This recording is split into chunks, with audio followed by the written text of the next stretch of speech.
नमस्कार दोस्तों, आप सबका पैट्स प्रोएक्टिव चैनल में एक बार फिर स्वागत है। आज हम एक बहुत ही इम्पोर्टेंट टॉपिक के ऊपर चर्चा करेंगे। वो है ट्रस्ट का एस्टिमेटेड बजट बनाना और सबमिट करना 28 फरवरी के पहले। तो दोस्तों, यदि आप किसी कोई ट्रस्ट चलाते हैं तो उसका बजट 28 फरवरी के पहले फाइल करना ना भूलें। Trust budget to be file before 28 February.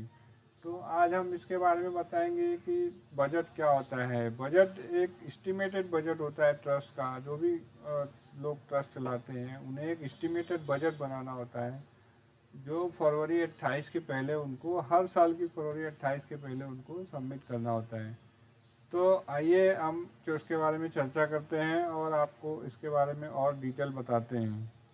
तो दोस्तों, इस ट्रस्ट का जो डिटेल होता है, जो फाइल होता है, वो भी हम आपको बताएंगे, इससे आपको और जानकारी होगी।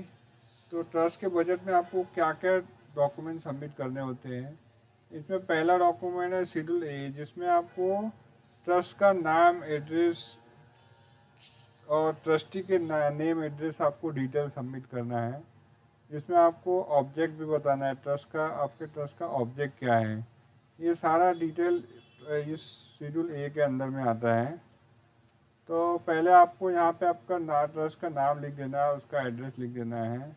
उसके बाद आपके पास जितने भी ट्रस्टी है सबके नाम आएंगे। यहाँ पे मैंने 3 ट्रस्टी का नाम लिखा है, ऐसे 10 ट्रस्टी भी हो सकते हैं, सबके नाम आएंगे। उसके बाद आपके ट्रस्ट का ऑब्जेक्ट क्या है। जैसे हमारा object education, medical, poverty, relief of poverty है तो हमने लिखा है। ऐसा आपका जो भी ट्रस्ट का ऑब्जेक्ट होगा आप लिख सकते हैं। और उसके बाद ये हो गया आपका। और ऐसा ही आपको एक और डिटेल बनाना के देना होता है, वो है लेटर। जो आप ट्रस्ट के लिए एक लेटर बनाएंगे कि आप एनुअल बजट उनको सबमिट कर रहे हैं। आपके ट्रस्ट का नंबर यहाँ पे डालना होगा आपको, और पीरियड मेंशन करना होगा। अप्रैल 2025 से 2026, ऐसे ही आने वाले सालों का भी आप इस तरह से दे सकते हैं, पीरियड मेंशन करके। यहाँ हमारे ट्रस्ट का एड्रेस मुंबई है तो हमने मुंबई डाला है। आपका कोई और भारत के किसी भी देश का किसी भी प्रांत में हो सकता है, तो आप वहाँ का एड्रेस डाल सकते हैं। तो ये दूसरा का स्टेटमेंट हो गया। तीसरा, आपको एक और एस्टिमेटेड देना होता है, जो है कि शेड्यूल ए के अंदर आपको ये स्टेटमेंट देनी होती है। ये बजट का पूरा फॉर्मेट होता है, जिसमें आपको अपना इनकम एक्सपेंडिचर का पूरा डिटेल ब्यौरा देना होता है उनको। ये फॉर्मेट है बॉम्बे ट्रस्ट का, एक्ट 1950 के अंदर आता है। इसमें पहले आपको अपना शेड्यूल ट्रस्ट का नाम मेंशन करना है।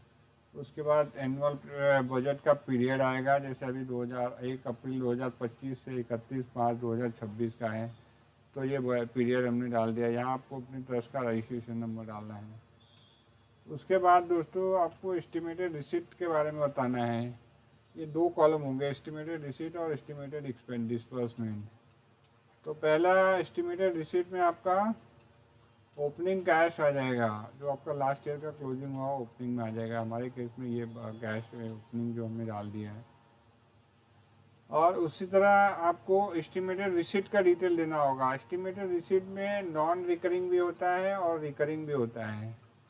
तो नॉन रिकरिंग में क्या क्या आते हैं? Donation receive toward corpus object of ordinary donation to be receive for specific unmark object. Donation from trustee जो होते हैं वो भी डोनेट कर सकते हैं, या आपके फ्रेंड्स और वेल विशर भी दे सकते हैं। तो हमारे केस में ट्रस्टी ने डोनेट किया है तो हमने वो ले लिया है। उसके बाद आपके रिकरिंग भी हो सकते हैं कि आपका बिजनेस, आपके ट्रस्ट के अंदर कुछ कलेक्शन भी होते होंगे। अगर आप कुछ काम कर रहे हैं तो उसके ज़रिए कुछ पैसे भी आते होंगे, तो वो आपको लिखिए। जैसे हमारे ट्रस्ट में रेंट आ रहा है, रेंट लिखा है। डिविडेंड आ रहा है तो डिविडेंड लिखा है। इनकम फ्रॉम एग्रीकल्चरल होगा तो वो डाल सकते हैं। इनकम फ्रॉम रेवेन्यू रिसिप्ट वो डाल सकते हैं। जो भी इनकम आपका होगा वो आप डाल सकते हैं यहाँ पर। उसके बाद अगर आप पे realisation from disposal of asset, repayment of deposit etcetera, अगर आपने कोई एसेट सेल किया है और फिर डिपॉजिट वगैरह कहीं से आया है तो भी आप उसका भी डिटेल आपको यहाँ पर देना होगा। उसके बाद आते हैं दोस्तों एक्सपेंडिचर की तरफ। तो एक्सपेंडिचर में अब आपको दिखाना होता है। एक्सपेंडिचर में भी रिकरिंग और नॉन रिकरिंग एक्सपेंडिचर होते हैं। एस्टिमेटेड डिस्ट्रीब्यूशन का फंड भी बोलते हैं इसको, डिसबर्समेंट बोलते हैं।